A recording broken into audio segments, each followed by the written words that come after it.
Spoilers ahead. The movie begins in 1881. A man sends a telegram to his nephew, urging him to save him. Please help me. The young man travels to his uncle's large estate, where a lawyer explains that the uncle died, and left everything to him. Wow. He passes the young man a diary to read, and we hear his name is Edgar Rice Burroughs. The story he reads begins at the end of the Civil War. We meet John Carter. The locals don't seem to like him. And we meet Colonel Powell, who tries to press Carter into service, to fight the Apache. Carter refuses to cooperate, and escapes Fort Grant on Colonel Powell's horse. Powell and the rest of the cavalry give chase, but are forced to halt when they see that Carter has met up with an Apache warband. A gunfight breaks out, and Carter takes the chance to run off, but returns to save Colonel Powell. The two escape into a box canyon and find a small cave.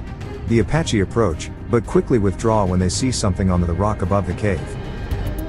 Leaving Powell near the opening, he goes deeper into the cave to investigate, and finds the walls and roof lined with gold.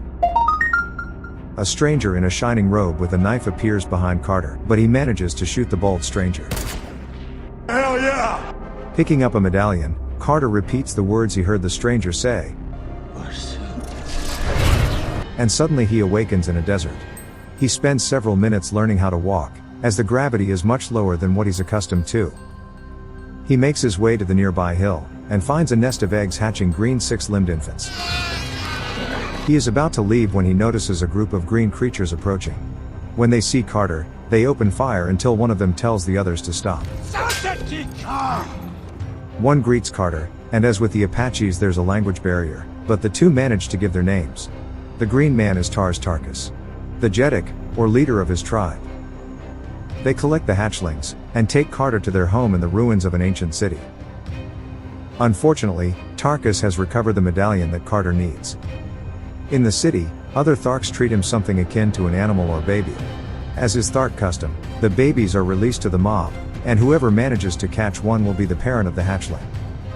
Carter is given to Sola, a female who the other Tharks seem to view with contempt, particularly another female called Sarkoya.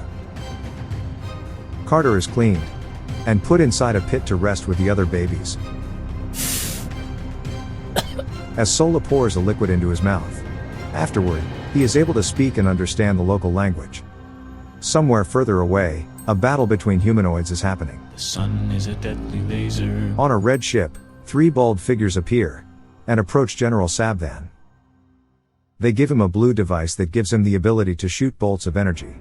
They are Therns, and their leader Matai Shang gestures for him to test his new powers.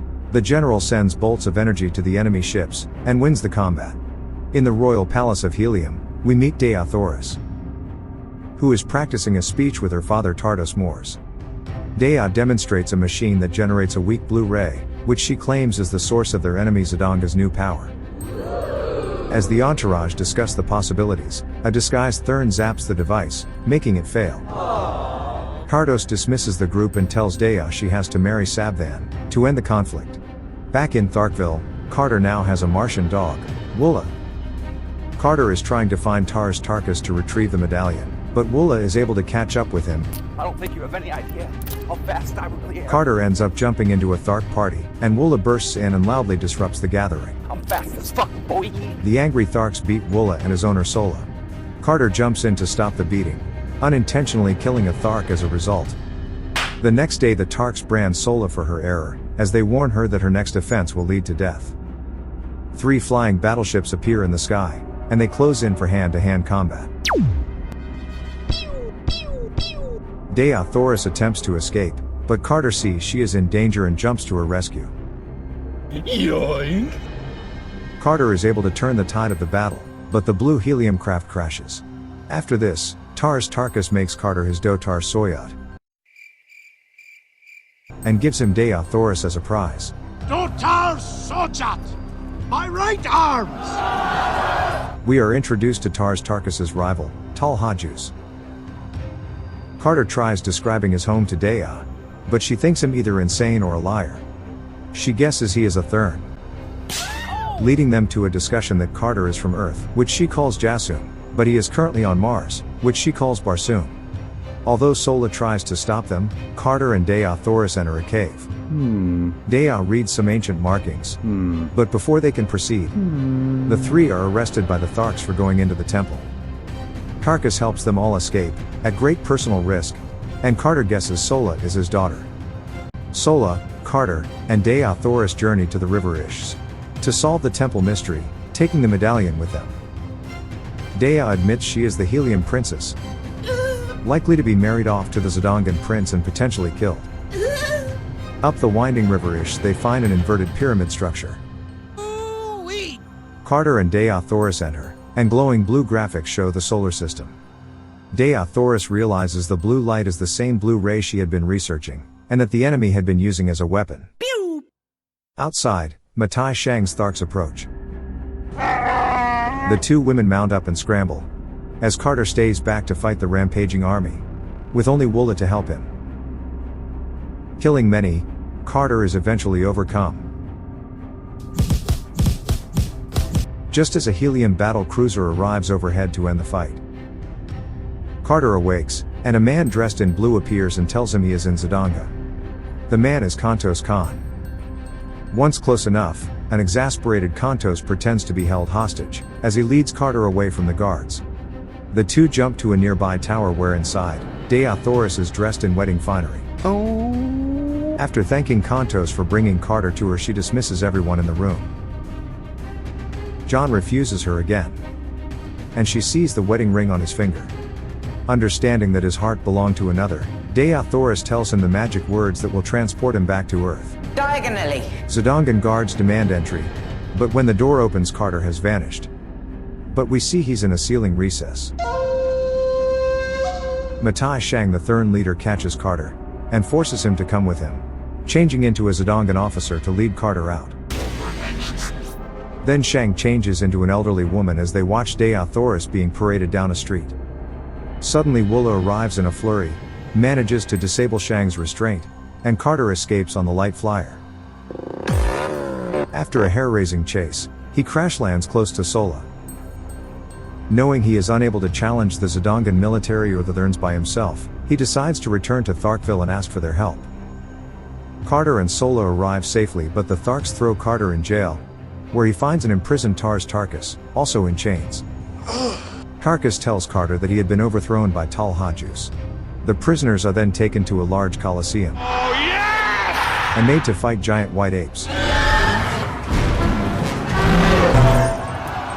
Sola causes a distraction in the stands, which allows Carter to kill the beasts. As the Tharks cheer for him, he challenges Tal Hajus for the role of Jeddak, which Tal must accept. With one stroke, Carter beheads him. Disappointed? Now the Jeddak of the Tharks, he has an army willing to fight for him, so he leads them back to Zidonga.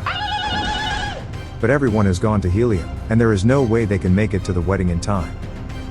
Carter takes off by himself in a Zidongan light flyer, and the guards assume he's part of their plan, so they let him pass. As the wedding ceremony is about to finish, Carter crashes in. Dea Thoris is thrilled to see him, but it is too late as the signal had been cast. Zodangans begin attacking the Heliumites, and once again Matai Shang and his blue ray seem unstoppable. A huge light cruiser crashes in too, and the Tharks disembark to follow their leader, joining the Heliumite army to fight off the Zodangans. Matai Shang escapes, but Carter recovers the medallion, while Sab then is killed by the blue device. Carter takes his wedding ring, and asks Dea to marry him. She agrees, and both Helium and Thark rejoice.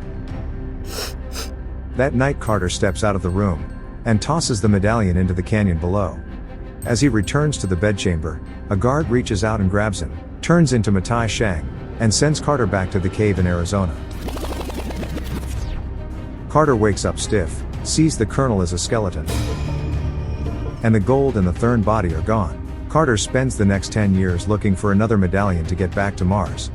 He prepares a crypt on his estate so he can return to Mars, and leave his body safe on Earth. Nephew Edgar is to be entrusted with keeping him safe. Edgar runs to check the crypt, not knowing he is being followed, but the crypt is empty. A Thurn appears behind Edgar, and is about to kill him, but is shot dead by Carter. Edgar was simply bait to draw out a Thurn. Okay. To enable Carter to obtain the medallion he needed to get back to Dea. Carter says that Edgar is protector of his body on Earth, as he returns to his true home, Mars. Carter goes into the crypt, lies down, and recites the phrase. Barsoom. And the movie ends. John Carter is a 2012 science fiction adventure film, based on the 1912 book Princess of Mars by Edgar Rice Burroughs. The book and the film were both conceived in Utah, almost 100 years apart.